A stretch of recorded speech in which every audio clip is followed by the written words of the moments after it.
Teman-teman sekalian, di dalam video berikut ini saya katakan bahwa ini adalah fenomena pemurtadan, ya. Fenomena pemurtadan ini terjadi ketika seseorang tidak bisa menjawab tuduhan-tuduhan atau pertanyaan-pertanyaan dari luar. Dan ketika mereka hanya menganggukkan kepala dan mengiyakan pertanyaan ataupun jawaban itu, maka itu bisa dikatakan mereka sudah murtad. Nah, bagaimana kita melihat? Ini adalah Edis TV yang saat ini viral, teman-teman ya. Viral di Indonesia. Bagaimana wanita-wanita muslim ini, mereka sangat tertarik untuk masuk atau berdiskusi dengan Edis TV di komannya, di ROM-nya, seputar pengetahuan tentang kitab suci Al-Quran dan juga kitab suci Alkitab, bahkan tentang Nabi, yaitu Nabi Muhammad, dan juga tentang Yesus Kristus. Nah, kalau saya melihat bahwa ini adalah satu momen di mana seorang wanita dalam video ini mengiyakan dan mengagumi pertanyaan Edis TV, yaitu seputar dengan Nabi Muhammad. Ya, teman-teman, seperti apa? Kita simak dulu bersama-sama. Panas kesetanan.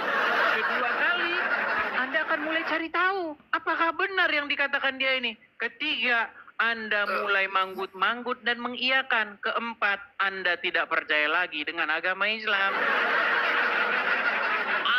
Ngawur aja Bang Edis, nggak gitu gimana? juga Bang. Nggak gitu juga. Sekarang Lina, sekarang saya tanya, apakah Anda percaya dengan yang tadi itu? Hadisnya percaya, ada. Hadisnya Oke, ada kan? Anda percaya dengan isi hadis itu? Percaya kan itu diriwayatkan, masa itu bohong? Oke, berarti Anda percaya Muhammad menyuruh wanita menyusui pria yang dewasa? Ya itu di hadisnya ada. Ya berarti Anda percaya itu? Ya. Oke, berarti bagaimana pendapat Anda tentang kelakuan Muhammad kalau seperti itu? Sebenarnya Muhammad itu akhlakul karimah ya. Suri tauladan yang baik buat kita semua sebenarnya. Oke, saya kasih contoh nih, saya kasih contoh. Misal saya jadi pekerja di rumahmu. Aku punya suami kan? Oke, saya jadi pekerja di rumahmu. Taruhlah saya orang kepercayaan suamimu. Saya keluar masuk rumah nih. Bebas namanya tangan kanan suamimu kan? Keluar masuk rumah. Tahu-tahu wajah suamimu cemburu, merenggut. Sesuai dengan anjuran Nabi bagaimana? Susuilah. Nah, iya. Bayangkan ya, susuilah. Terus gimana? Di dalam riwayat ini dikatakan, setelah si Sahlah ini menyusui Suhail tadi, hilang wajah cemburu di wajah suami. Masa iya malah disusui malah hilang cemburu? Karena dianggapnya anak mungkin itu belum dewasa banget mungkin. Belum dewasa. Saya balik lagi kamera saya ya. Aduh, belum dewasa katanya, ini gimana sih? Saya balik lagi Lina, perhatikan Lina ya, perhatikan. Nih, perhatikan ya. Padahal ia adalah pelayannya. Nabi bersabda, susuilah dia. Sahlah berkata, bagaimana aku menyusuinya sedangkan dia adalah orang dewasa? Nah, dia udah dewasa. Di dalam riwayat lain dikatakan udah janggutan, udah berjanggut, udah berewokan. Ya, bahkan dikatakan dia udah ikut perang ini, mengikuti perang Badar. Nabi berkata, aku tahu bahwa dia adalah seorang dewasa. Amar menambahkan dalam hadisnya, sedangkan dia Salim pernah mengikuti perang Badar. Dalam riwayat Abu Umar terdapat tambahan bahwa Rasulullah tertawa dia. Dia menyuruh itu sambil tertawa. Coba kamu renungkan, coba. Tadi kamu sempat nggak percaya loh dengan hadis ini. Cuman gara-gara kamu takut nanti terbukti omongannya di TV keempat kali tidak akan percaya agama Islam, kamu jadi percaya sekarang. Nah inilah makanya saya bilang, Lina, kamu juara 1 lomba menipu diri. Gimana? Iya, betul Bang. Iya, kita harus jujur-jujuran dong. Iya, betul. Seperti itu. Tadi di awal kamu mengatakan itu nggak benar. Artinya kamu sudah tidak percaya dengan ajaran Islam, kan?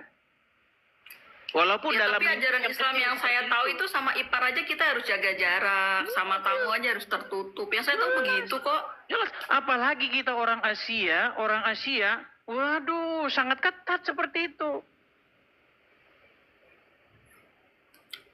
Berboncengan saja nggak boleh sama ipar. Nggak boleh orang Asia. Iya, sama Nggak tahu ipar ada aja kita kalian jaga yang kalau jarak. teman nggak Masa boleh. sampai suruh menyusui gimana? Pergi bareng Pusing nggak yang nyata bisa. ya. Oke Bang, terima kasih Nah, pencerahannya. itu makanya. Seperti itu. Makanya Liana, ya mau gimana? Mau bagaimana kalau seperti ini? Coba. Ya itu jangan dipakai Bang, hadis itu jangan dipakai. Oh, sekarang terbukti kan? Tidak percaya. Jangan dipakai yang itu kan tidak baik, jangan dipakai gitu. Berarti kamu mengakui bahwa ada ajaran Muhammad yang tidak baik? Ya itu tadi sudah terbukti sama Abang Edis kan. Terbukti tidak baik. Nah, kalau seperti itu bagaimana Anda meyakini di detik yang sama Muhammad sebagai sosok suri tauladan, yang patut Tapi dicontoh? kan kita ambil yang baik Bang, kita ambil yang baik-baik. Kita kan menjaga sekali dengan yang bukan muhrim gitu.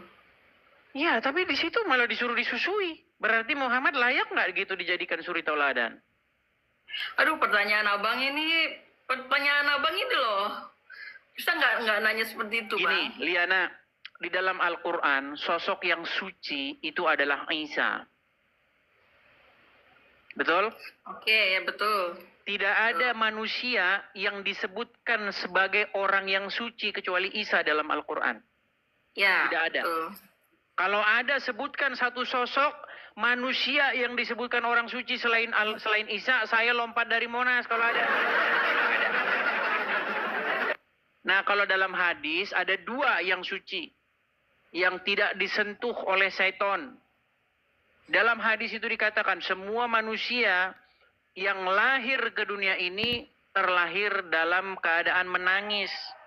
Karena dia disentuh oleh syaiton, kata Muhammad. Kalau kata medis kan beda lagi. Itu bayi itu dikagetin biar nangis. Kalau nggak nangis bahaya. Ini kalau kita percaya hadis ini memang. Gitu loh. Saya belajar sedikit-sedikit masalah ilmu kedokteran kan. Walaupun mau jadi dokter tapi nggak kesampaian. Bayi, kalau misalnya dia lahir, diem aja itu bahaya. Dalam keadaan bahaya, makanya dokter itu membuat supaya bayi itu nangis. Nah, justru kata Muhammad, bayi yang nangis itu disentuh setan. Ini gimana? Berarti setan menolong dong. Aduh, abang ini. Makin dipelajarin, makin pusing. Jadi pusing ini, Bang. Gimana tanggung jawab nih, Bang Edis? Tanggung jawab. Makin dipelajarin, makin pusing gitu loh. Ya udah saya turun dulu, Bang. Kasih kesempatan buat yang lain. Saya sudah mulai pusing ini. Terima kasih ya, Bang. Waktunya. Sama-sama, Liana. Ya, di sini adalah fenomena pemurtadan teman-teman ya. Bagaimana kalau kita melihat dari awal video itu, para wanita-wanita muslim ini mereka hanya mengiyakan, menganggukkan kepala dan tidak bisa menjawab karena pertanyaan-pertanyaannya itu seputar di dalam kitab suci Al-Quran itu sendiri. Nah, inilah yang saya katakan bahwa fenomena pemurtadan ya. Jika seseorang imannya dangkal dalam memahami tentang kitab suci dan Tuhannya, maka dia akan hanya menganggukkan kepala dan mengiyakan.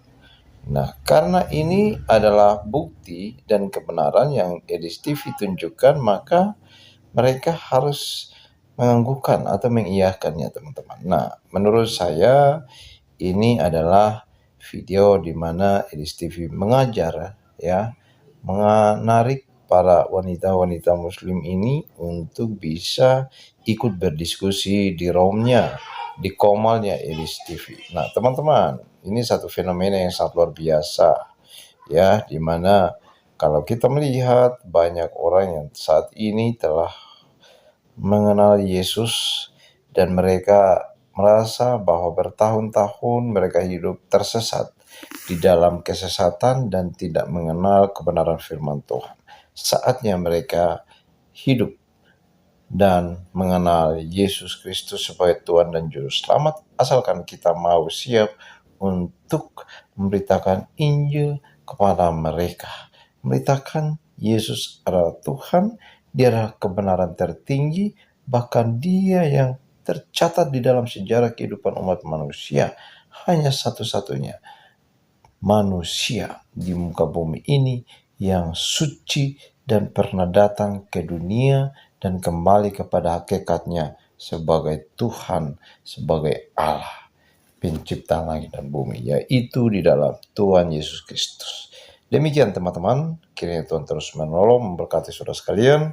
Jangan lupa juga like dan subscribe video ini. Tuhan berkati.